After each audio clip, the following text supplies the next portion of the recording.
De nouvelles preuves éveillent des questions sur l'origine du Covid-19. Des données révèlent que la Chine a stocké des équipements de protection individuelle avant que la pandémie n'éclate.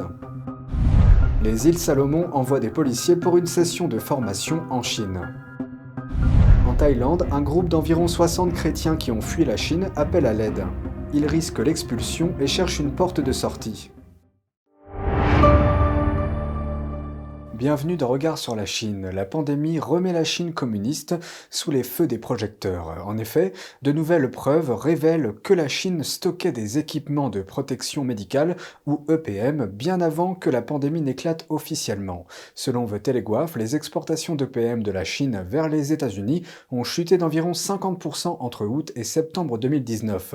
Cela remettrait considérablement en question la théorie de Pékin selon laquelle la pandémie est née d'un marché de fruits de mer à Wuhan, où les premiers cas de Covid-19 sont apparus en décembre 2019. La baisse significative des fournitures d'EPM sortant de Chine a tiré la sonnette d'alarme et deux anciens responsables américains en prennent note.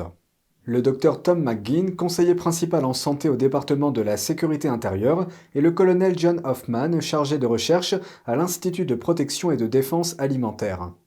En remontant les données, ils ont également découvert que la Chine avait commencé à acheter des stocks d'EPM en Europe, en Australie et aux États-Unis à peu près au même moment. L'un des responsables a déclaré à The Telegraph « Il ne s'agit pas d'une hausse ou d'une baisse normale.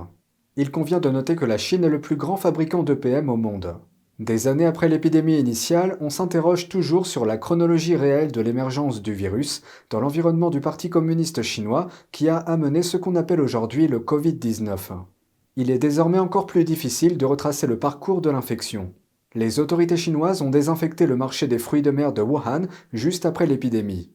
Elles ont également empêché les enquêtes indépendantes sur le laboratoire de Wuhan, d'où certains experts pensent que le virus s'est échappé.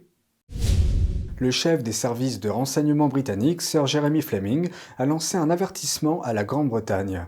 Il affirme que la Chine est une menace pour la sécurité nationale et déconseille l'utilisation de certaines de ces technologies. Voici la suite. Le directeur du GCHQ, Sir Jeremy Fleming, a déclaré que la véritable menace à long terme pour la sécurité nationale britannique est la Chine. Ils ont délibérément et patiemment entrepris d'acquérir un avantage stratégique, en façonnant les écosystèmes technologiques du monde. Ils considèrent les nations soit comme des adversaires potentiels, soit comme des États clients potentiels, qu'il faut menacer, corrompre ou contraindre. Il a également déclaré à l'émission Today de la BBC Radio 4 que la Russie constitue, selon lui, une menace très réelle. Mais l'approche et l'utilisation de la science et de la technologie par la Chine constituent une plus grande préoccupation à long terme. Une peur de ses propres citoyens, de la liberté d'expression, du libre-échange, des normes technologiques et des alliances ouvertes. Tout le système ouvert et démocratique est le système international fondé sur des règles. Il n'est donc pas surprenant qu'alors que la nation chinoise s'est efforcée de construire une économie avancée, le parti ait utilisé ses ressources pour mettre en œuvre des lois de sécurité nationale draconiennes, une culture de la surveillance et une armée de plus en plus agressive. Selon lui, les pays qui cherchent à obtenir un soutien économique de la part de la Chine pourraient constater que celui-ci est assorti de nombreuses conditions telles que l'adoption imposée des technologies chinoises. Cela pourrait avoir des répercussions potentielles sur leur sécurité. Le ministère chinois des Affaires étrangères a rejeté l'accusation du chef des services de renseignement britanniques. Le ministère affirme que le développement de la Chine ne constitue pas une menace. Des dizaines d'agents de police des îles Salomon se sont envolés vers la Chine pour une session de formation. La nation insulaire du Pacifique Sud a déclaré mardi que la formation porterait sur des techniques de maintien de l'ordre.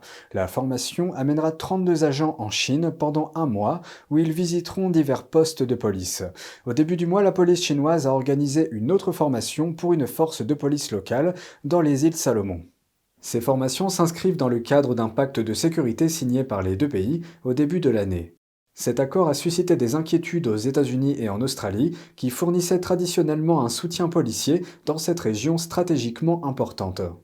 Depuis lors, les États-Unis ont intensifié leurs efforts pour soutenir les îles Salomon et d'autres pays de la région afin de contrer l'influence croissante de la Chine.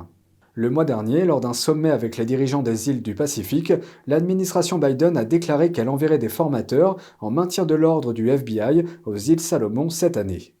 Le Premier ministre des îles Salomon a déclaré à l'Australie qu'il restait le partenaire de choix de son pays en matière de sécurité. Il a également nié que le pacte avec la Chine permettrait à Pékin d'installer une base militaire dans son pays. Faisant partie de ce que l'on appelle la deuxième chaîne d'îles, les îles Salomon revêtent une grande importance géopolitique pour les États-Unis et leurs alliés. En Thaïlande, un groupe d'environ 60 chrétiens qui ont fui la Chine appelle à l'aide. Ils pourraient bientôt être expulsés vers la Chine, où ils risquent d'être persécutés pour leur foi. Un groupe d'environ 60 chrétiens chinois a fui la Chine il y a environ 3 ans pour échapper aux persécutions religieuses du régime communiste. Selon le Christian Post, le groupe a fui le pays communiste après que l'un des pasteurs de leur église a été arrêté et condamné à 9 ans de prison pour subversion du pouvoir de l'État. Le groupe a d'abord fui en Corée du Sud pour demander l'asile, mais sans succès. Une membre de la Sainte Église réformée de Shenzhen, désormais appelée Église Mayflower, s'est entretenue avec KLTV alors qu'il se trouvait en Corée du Sud. Le gouvernement chinois nous persécute à cause de nos croyances. Il ne nous permet pas de nous réunir et il ne permet pas à nos enfants d'aller à l'école dans notre église. Le groupe s'est ensuite enfui en Thaïlande afin de réduire les risques d'être kidnappé par des agents sous couverture. Le gouvernement chinois persécute les chrétiens depuis très longtemps, et il ne s'agit pas seulement des chrétiens, mais aussi d'autres confessions, notamment le Falun Gong, les musulmans, les bouddhistes. NTD s'est entretenu avec le Premier ministre du gouvernement du Turkestan oriental en exil. Le Turkestan oriental est également appelé Xinjiang. C'est là que vivent les Ouïghours, un groupe ethnique majoritairement musulman contre lequel le Parti communiste chinois commet un génocide. Le gouvernement chinois, le Parti communiste estime que toutes les religions sont une menace pour son pouvoir. Et espérons que cela n'arrive pas, mais il ne serait pas surprenant que la Thaïlande expulse ses chrétiens vers la Chine. La fondatrice de Freedom Seekers International, Dina Brown, a posté une vidéo sur Facebook en septembre disant qu'elle était avec une famille chinoise qui n'a pas pu s'échapper avec les autres membres de l'église Mayflower. Elle n'a pas précisé où ils se trouvaient.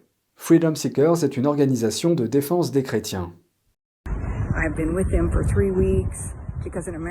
Je suis avec eux depuis 3 semaines, car la présence d'une Américaine les protège de la menace d'un traitement sévère de la part des Chinois.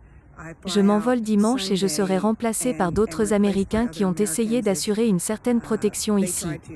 Je me rendrai à Washington pour faire le point sur la situation. Nous continuons à travailler avec le département d'État, et nous prions pour qu'ils trouvent un moyen de réinstaller cette petite église au Texas, où notre organisation est installée et prête à les aider à se réinstaller. Jason Perry de NTD est à l'origine de ce reportage. C'est tout pour aujourd'hui, merci d'avoir suivi Regard sur la Chine. On se retrouve lundi pour une nouvelle émission, prenez soin de vous et à bientôt.